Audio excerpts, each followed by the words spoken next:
श्री श्याम बाबा की कथा। प्राचीन काल में खाटू गांव में एक चरवाहा अपनी गाय चरा रहा था। जिसने देखा कि एक गाय के थनों से दूध की धार धरती में जा रही थी। आश्चर्यचकित चरवाहा गांव वालों को बुला लाया। गांव वालों के मन में उत्सुकता जागी। उन्होंने उस जगह पर खुदाई शुरू की तो वीर बर्बरीक अर्थात श्याम बाबा का शीश प्रकट हुआ। तब वहां से राजा ने एक विशाल मंदिर का निर्माण करवाया तथा बर्बरीक यानी श्याम बाबा का शीश विधि पूर्वक पूजन करके मंदिर में स्थापित करवाया।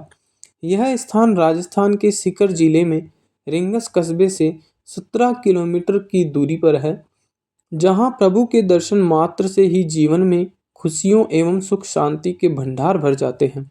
श्री खाटू श्याम जी की पौराणिक प्रचलित पावन कथा संक्षिप्त में इस प्रकार है। महाभारत युद्ध के लिए कौरव पांडव दलों के विशाल शिविर आमने सामने थे। शिविरों में दूसरे दिन शुरू होने वाले युद्ध की हलचल मची थी। युद्ध नीति के अनुसार सूर्यास्त पश्चात दोनों पक्षों के लोग आपस में मिलजुल सकते थे। अतः धर्म युद्ध के इन शिविरों में भी सैनिक आपस में मिलजुल रहे थे। शिविरों के बीच की भूमि वीरों के आवागमन से भरी हुई थी। तभी सुसज्जित रथ पर एक तेजस्वी योद्धा आया। पीपल वृक्ष के नीचे उसने अपना रथ रोका, घोड़ों को खोलकर चरने के लिए छोड़ दिया, शिरस्त्राण शस्त्र आदि उतार कर जलपान किया और अपने रथ पर विश्राम करने के लिए बैठ गया। उसे दोनों दलों के वीरों ने घेर लिया। सभी का एक ही प्रश्न था, आप किस ओर से युद्ध करेंगे? किसी भी दल की ओर से नहीं। अभी तो मैं एक दर्शक की भांति इस महायुद्ध को देखने आया हूँ। बाद में मैं उस दल की ओर से युद्ध करूँगा जो पराजित होगा या जिसके साथ अन्याय हुआ होगा। सब विस्मय से उसे ही देख रहे थे। उपस्थित लोगों में से एक ने पूछा, लेकिन आपकी सेना कहाँ है? क्या आपकी सेना पीछे आ रही है? नहीं, मुझे सेना की आवश्यकता नहीं है। मैं बिना सेना के ही आया हूँ, बर्बरीक ने गर्व से कहा। तब आप पराजित दल की सहायता कैसे करेंगे? आगंतुक महाबली मुस्कुराए। मुझे सेना की आवश्यकता ही नहीं है। मुझे अपने इस धनुष और इन बाणों पर असीम विश्वास है। मैं एक ही बाण से शत्रु सेना का संहार कर सकता हूँ। छूटने पर मेरा पहला बाण हर व्यक्ति के मृत्यु स्थल पर निशान लगा देगा और दूसरा बाण उन्हें भीन देगा। आपका नाम?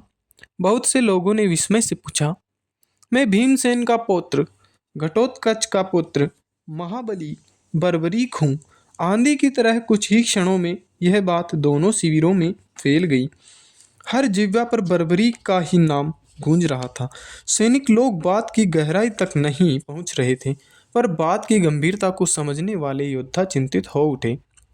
भगवान श्री कृष्ण सोच विचार करने लगे कि यदि वास्तव में ही यह वीर निर्बल पक्ष का साथ देगा तो पांडवों की विजय होते ही कौरव निर्बल हो जाएंगे। फिर वह वीर उनकी ओर से लड़कर पांडवों की विजय को पराजय में बदल देगा। क्या वह वास्तव में ही ऐसा विलक्षण धनुर्धर है जो दो बाणों से ही शत्रु सेना का संहार कर सकता है? चलकर परीक्षा ली जाए। वह उठे और बर्बरीक के पास पहुंचे। उन्हें आता देख सभी सैनिक गण इधर उधर हट गए। बर्बरीक ने श्री कृष्ण का अभिवादन किया।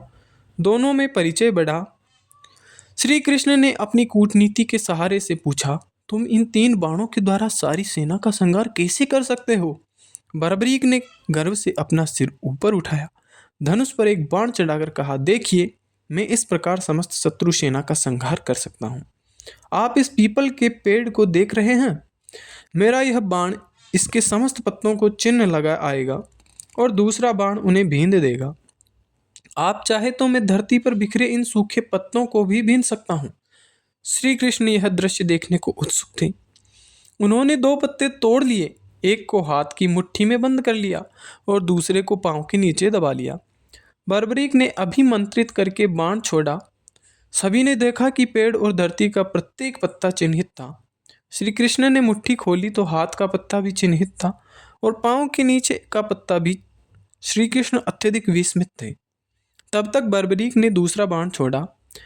प्रत्येक पत्ता बीच में भिंदा हुआ था। श्री कृष्ण अकुला उठे और गहरी सोच में पड़ गए कि किस प्रकार उसे युद्ध में भाग लेने से रोका जाए। आखिर बहुत सोच विचार के बाद उन्हें एक हल सूझ ही गया। प्रातःकाल वह उठे और याचक का रूप धरकर बर्बरीक के पास पहुंचे। वह संध्या वंदन कर रहे थे। संध्या वंदन के उपरांत बर्बरीक ने याचक से कहा, आज्ञा करो ब्राह्मण देवता, क्या इच्छा है? कुछ दान पाने की इच्छा है महाराज।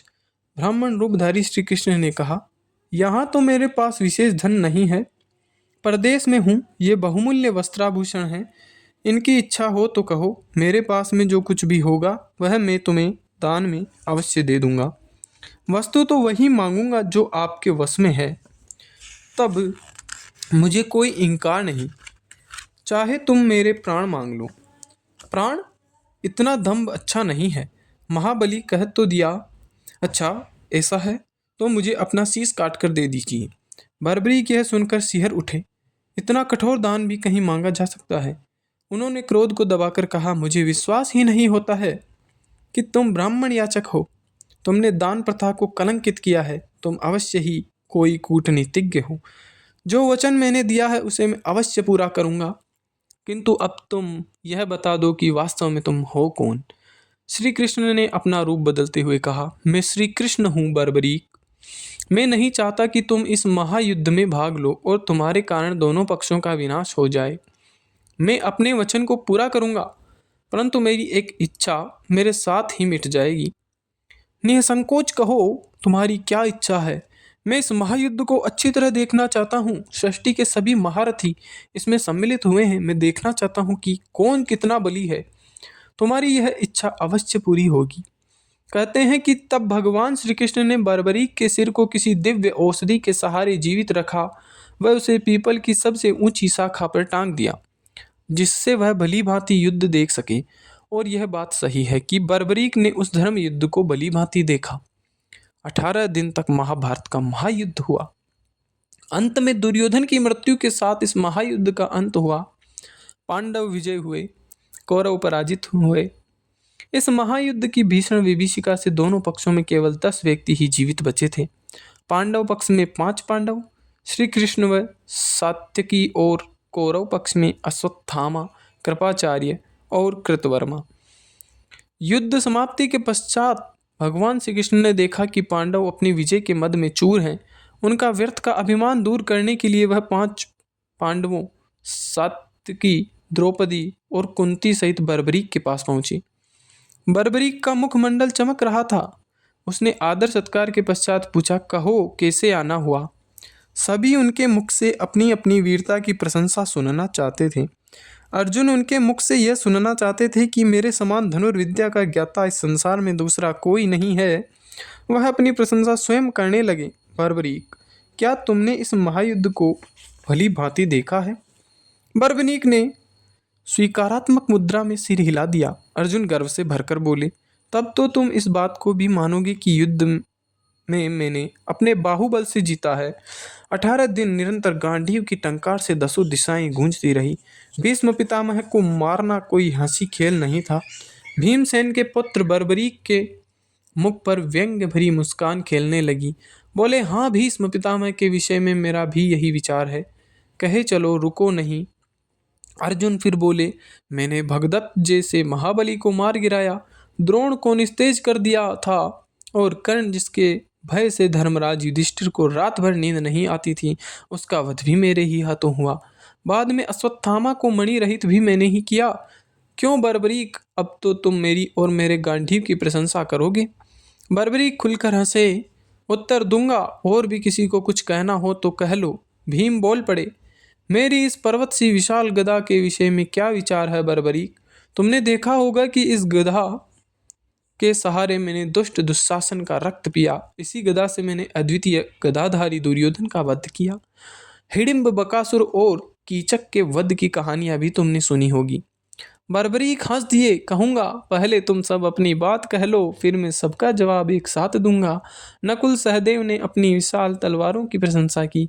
बाद में युधिष्ठिर ने कहा, मेरा विचार है बर्बरीक की यह युद्ध मैंने सत्य के बल पर जीता। बर्बरीक ने सबकी ओर उपेक्षा से देखकर श्री कृष्ण से प्रश्न किया, क्यों श्री कृष्ण, क्या तुमको अपने विषय में कुछ नहीं कहना है? श्री कृष्ण, जो अब तक सबकी बातें सुन रहे थे, मुस्करा कर बोले, मुझे कुछ नहीं कहना बर्बरीक। मैंने योद्धा के रूप में तो इस युद्ध में भाग लिया ही नहीं। मैं तो मात्र सारथी था, रथ चलाता रहा, युद्ध देखता रहा, बस इससे अधिक कुछ नहीं किया मैंने। यह सुनते ही बर्बरीक खुलकर हंसे।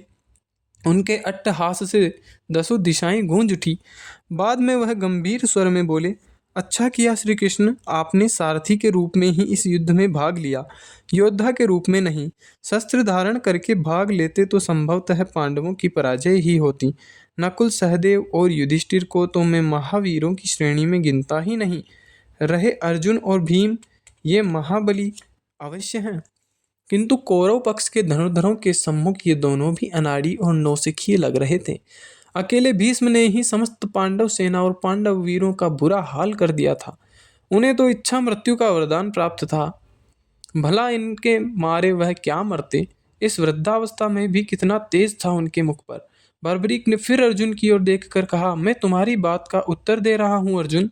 जिस गांडीव की तुम इतनी प्रशंसा कर रहे हो, वह उस वक्त कहाँ गया था जब भीष्म ने तुम्हारी सेना को छिन्न भिन्न कर दिया था, रथ तोड़ दिया था, कपिध्वज धरती पर पड़ा था, तुम मूर्छित हो गए थे और श्री कृष्ण को अपनी प्रतिज्ञा तोड़कर तुम्हारी रक्षा करनी पड़ी थी। फिर तुम श्री कृष्ण की सलाह पर भीष्म से यह पूछने गए थे कि उनकी मृत्यु कैसे होगी। तब तुम लोगों को लाज नहीं आई थी। शिखंडी के पीछे से भी निहत्थे भीष्म पर मैंने तुम्हारे शस्त्रों को चलते देखा था। वह तुम्हारी वीरता की चरम सीमा थी। जयद्रथ वध के दिन भी मैं तुम्हारी वीरता को देख चुका हूँ। श्री कृष्ण की माया यदि साथ न देती तो एक क्या, सैकड़ों अर्जुन भी जयद्रथ की परछाई नहीं पा सकते थे। तेजस्वी वृद्ध आचार्य द्रोण ने तुम्हारी और तुम्हारी सेना की जो दुर्दशा की थी, वह भी किसी से छिपी नहीं है। तब तुम्हारा बल तेज कहाँ गया था। युधिष्ठिर कितने सत्यवादी हैं, मैंने यह भी इसी युद्ध में देखा। श्री कृष्ण की सलाह पर अपने गुरु के सन्मुख जाकर उन्होंने झूठ बोला, जीवित अश्वत्थामा को मृत बताया, क्योंकि पुत्र शोक ही उनकी मृत्यु का कारण हो सकता था। यह सुनते ही युधिष्ठिर बोल उठे, भूलते हो बर्बरीक, मैंने कहा था अश्वत्थामा मर गया है, किंतु नर नहीं हाथी। बर्बरीक उत्तेजित हो उठे, क्रोध से बोले, नर नहीं हाथी। धीमे स्वर में कहा था, मन में कहा होगा। द्रोण केवल यह सुन सके कि अश्वत्थामा मर गया। उसके बाद श्री कृष्ण और अर्जुन ने अपने शंख बजाने शुरू कर दिया। क्यों, यह सब पहले से ही निश्चित था ना। बर्बरीक आगे बोले, सुनो अर्जुन, कर्ण के बाणों के सामने तुम्हारे दिव्यास्त्र कहाँ गए थे। उन बाणों को विफल करने के लिए उन्हें चलाया था, पर असफल रहे। क्यों, सच्चाई यही है ना। श्री कृष्ण ने उस वक्त घोड़ों को बैठाकर अपनी और तुम्हारी रक्षा की, फिर भी तुम्हारा मुकुट कट गया था। और सुनो, निहत्थे कर्ण को मारते हुए तुमको लाज न आई होगी। अर्जुन हतप्रभ हो रहे थे, फिर भी बोले, मैं तो रुक गया था, लेकिन श्री कृष्ण की मुझे आज्ञा मिली थी कि यही समय है जब कर्ण को मार सकते हो। यदि कर्ण रथ का पहिया कीचड़ से निकालकर रथ पर बैठ गया तो एक क्या, अनेक अर्जुन भी उसे मार नहीं पाएंगे। बर्बरीक की वाणी में व्यंग्य उभर आया। ठीक ही किया कृष्ण ने, तुम्हें युद्ध जो जिताना था, मुझे याचक बनकर बेकार कर दिया। बलि भगदत्त की प्रचंड शक्ति को श्री कृष्ण ने अपनी छाती पर सहा, क्योंकि तुम्हारे शरीर के वह सत अखंड कर देती। हाँ भीम, अब तुम भी सुनो। यह तो सच ही है कि तुम अतुल बल के स्वामी हो। तुमने निश्चित ही हिडिंब, बकासुर और कीचक को मारा, पर यह युद्ध तो गदा से नहीं जीता जा सकता था, क्योंकि इस युद्ध में इस युग के सर्वश्रेष्ठ धनुर्धारी सम्मिलित हुए थे। धनुर्धर कर्ण के सम्मुख तुम्हारी गदा को क्या हो गया था, जो तुम जान बचाने के लिए मरे हुए हाथियों के झुंड के पीछे जा छिपे थे। कर्ण ने अपने धनुष की डोरी तुम्हारे गले में डालकर तुम्हें बाहर खींच लिया था। वह चाहते तो तुम्हारा वध कर सकते थे, किंतु उन्होंने तुम्हें छोड़ दिया। और तुम्हें ही क्या, उन्होंने नकुल, सहदेव, युधिष्ठिर को भी छोड़ दिया था। आज तो तुम सब अपनी वीरता की डींगे हाँक रहे हो, लेकिन यह भूल गए कि तुम उस महारथी से प्राण दान लेकर लौटे थे। वास्तव में ही यह सच्चा दानी था। तभी श्री कृष्ण और कुंती की आंखें टकराई। कुंती की आंखों में आंसू थे, किंतु बर्बरीक बोलते ही रहे, उन्होंने अवसर मिलने पर भी तुम्हें क्यों नहीं मारा, यह वास्तव में अद्भुत रहस्य है। वैसे इस बात से उनकी करुणा तुम पर प्रकट होती है। जयद्रथ के सामने तुम्हारी वीरता कहाँ गई थी। उन्होंने तुम्हें चक्रव्यूह में घुसने नहीं दिया था। सुनो भीम, तुम्हारे और दुर्योधन के बीच हुए गदा युद्ध में तुम अपनी महानता प्रकट कर सकते थे, किंतु वहां पर भी तुमने नीचता का प्रदर्शन किया। श्री कृष्ण ही के इशारे पर गदा युद्ध के नियमों का उल्लंघन करके तुमने दुर्योधन की जांघ पर गदा मारी। धिक्कार है तुम्हें और तुम्हारी वीरता पर। बलराम तो तुम्हें तुम्हारी दुष्टता का दंड देने उठे थे, पर श्री कृष्ण ने तुम्हें बचा लिया था, क्योंकि यह सब उन्हीं के इशारे पर हुआ था। धन्य था दुर्योधन, वीरता की लाज रखनी उसे आती थी। युधिष्ठिर के यह कहने पर भी हम पांचों में से किसी को भी द्वंद्व युद्ध के लिए चुन लो। उसने अपने से बलि को चुना, यदि शेष चारों में से वह किसी एक को चुन लेता तो क्या होता। गदा युद्ध व मल्ल युद्ध में ये सब उनके सामने खिलौने जैसे थे। वैसे युद्ध में तुम्हारी भी मृत्यु निश्चित थी, क्योंकि वह गदा युद्ध का श्रेष्ठ ज्ञाता और बहुत फुर्तीला था। फिर बर्बरीक सांस भरकर बोले, श्री कृष्ण की नीति पराजित कैसे हो सकती थी। मुझसे यदि कोई पूछे तो मैं यही कहूंगा कि इस युद्ध के वास्तविक विजेता श्री कृष्ण ही हैं, जिन्होंने अपनी बुद्धि और नीति के सहारे इस युद्ध को जीता। मुझे तो इस युद्ध में चारों ओर श्री कृष्ण नजर आते थे। श्री कृष्ण नीति की जय हो, यह कहकर बर्बरीक मौन हो गए। इतना सुनकर श्री कृष्ण ने महाबली बर्बरीक को खुश होकर यह वरदान दिया कि महाबली बर्बरीक, कली युग में आप मेरे नाम से पूजे जाओगे, और जो आपको सच्चे मन से ध्याएंगे वह मनवांछित फल पाएंगे। और आज यह सच जग विख्यात है कि उस काल के बर्बरीक आज के बाबा श्याम है। आज सारा संसार उन्हें शीश के दानी के रूप में जानता है, और जो भी सच्चे मन से इनकी शरण में खाटू श्याम को जाता है और उसके समस्त कारज प्रभु श्री श्याम पूर्ण करते हैं और उसके जीवन को सुख संपदा व खुशियों से भर देते हैं। बोलो जय श्री श्याम, श्याम बाबा की जय।